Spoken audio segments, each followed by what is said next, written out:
Құрметті білім алушылар, сабағымыздың тақырыбы автокөлік сезгілері. Сабақтың мақсаты қозғалтқышты басқару жүйелері сезгілерінің сипаттамасын меңгерту. Сабақтың міндеті автокөліктердің электрондық жүйелерінің датчиктердің үш белгісі бойынша әрекет ету принципі, энергетикалық түрлендіру типі және негізгі мақсаты бойынша жіктеуге үйрету. Күтілетін нәтижелер: қозғалтқыш сезгілердің теориялық тұрғыдан жұмыс принципін біледі, сезгілердің құрылысының түрлерін ажырата алады, сезгілерге техникалық қызмет көрсете біледі, сезгілерге диагностика жасауды меңгереді. Құрметті білім алушылар, сіздерге ситуациялық сұрақтар қойғым келіп отыр. Бірінші сұрақ: электронды басқару блогының бөлшектің істен шыққаны жайлы хабарды қайдан алады? Екінші сұрақ: электронды басқару блогының негізгі қызметі қандай? Құрметті білім алушылар, осы аталған сұрақтарға жауап жазып, кері байланыс орнатсаңыздар болады.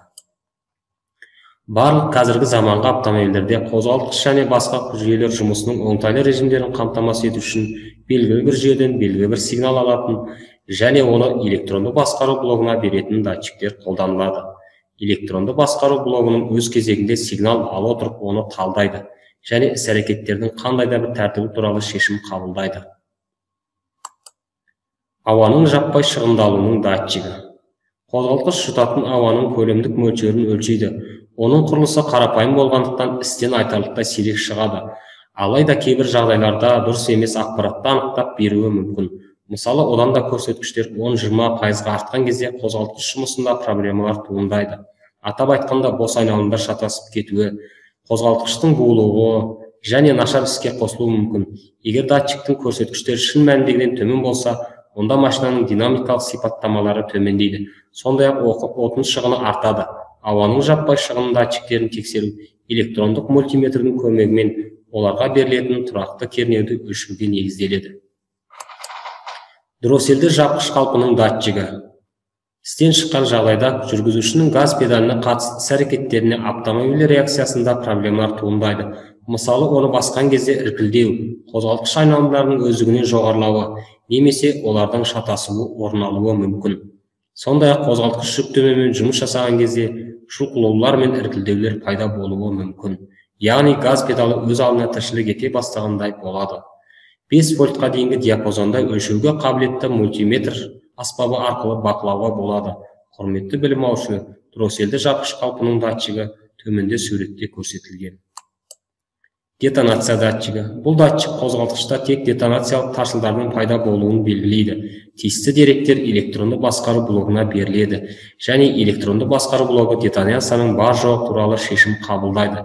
Егер ол бар болса, онда электронды басқару блогы автоматты түрде осы қайталауды болдырмау үшін оталдау бұрышын өзгертеді.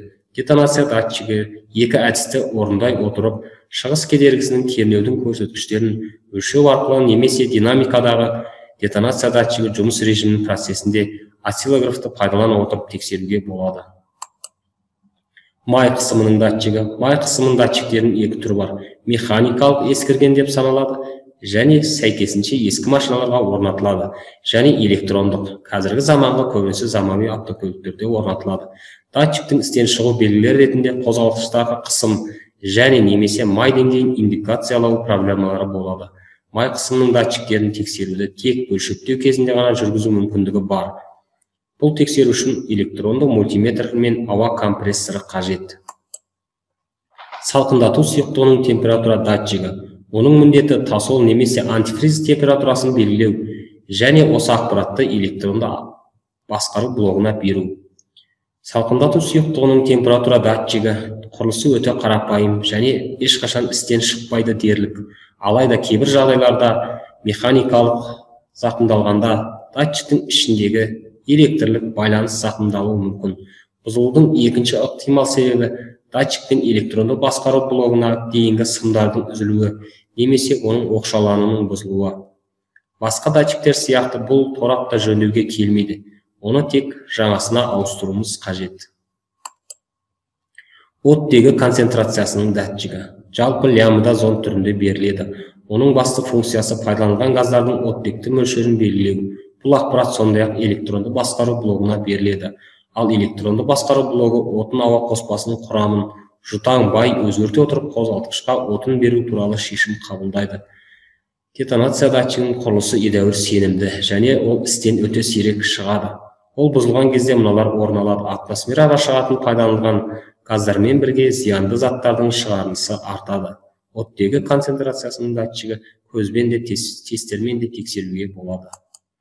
Иінділік қалпының датчигі алынған ақпарат негізінде электронды басқару блогына қандай сәтте қандай цилиндрге отын беру және білтені жағу туралы шешім қабылдайды. Бұл ақаулық жиі байқалады. Алайда кейде электронды басқару блогына қозғалтқышты авариялық режимге ауыстырады. Онда қозғалтқыш айналымы 3000-нан 5000 айналым минутына мәндермен шектеледі. Бұл жағдайда аспаптар панелінде шек инженерия сигналдық лампасы жанады. Иінділік қалпының датчигі 3 әдіспен тексеруге болады: кедергіні индуктивті тілікті өлшеу және осциллограф арқылы тексеруге болады. Құрметті білім алушылар, бекітуге арналған бақылау сұрақтары. Бірінші сұрақ: қозғалтқышты басқару датчиктерінің негізгі түрлері қандай? Екінші сұрақ: қозғалтқышты басқару датчиктерінің негізгі қолданыс мақсаты және олардың орналасу орны қандай? Үшінші сұрақ: кез келген қозғалтқышты басқару датчигі әдетте қандай бөліктерден тұрады? Құрметті білім алушылар, осы бекітуге арналған сұрақты кері байланыс жасап, дәптерлеріңізге жасауға болады. Құрметті білім алушылар, сіздерге 3 тапсырма беріліп отыр. Бірінші тапсырма: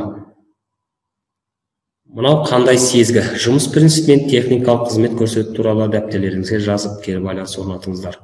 Екінші тапсырма: осы сезгінің автокөліктің қай жерінде орналасқан? Құрылымын атаңыз. Үшінші тапсырма: қозғалтқыш сезгілерінің қай бөлшекке орнатылғаны жайлы жанына сызып жазыңыз. Реакция кері байланыс. Датчиктер автокөлікке жалпы не үшін қажет? Үй тапсырмасын жазып алыңыздар. Осы өтілген датчиктердің жұмысын, құрылымын, техникалық қызмет көрсету мен ақауын тауып оқуға тапсырма беріледі.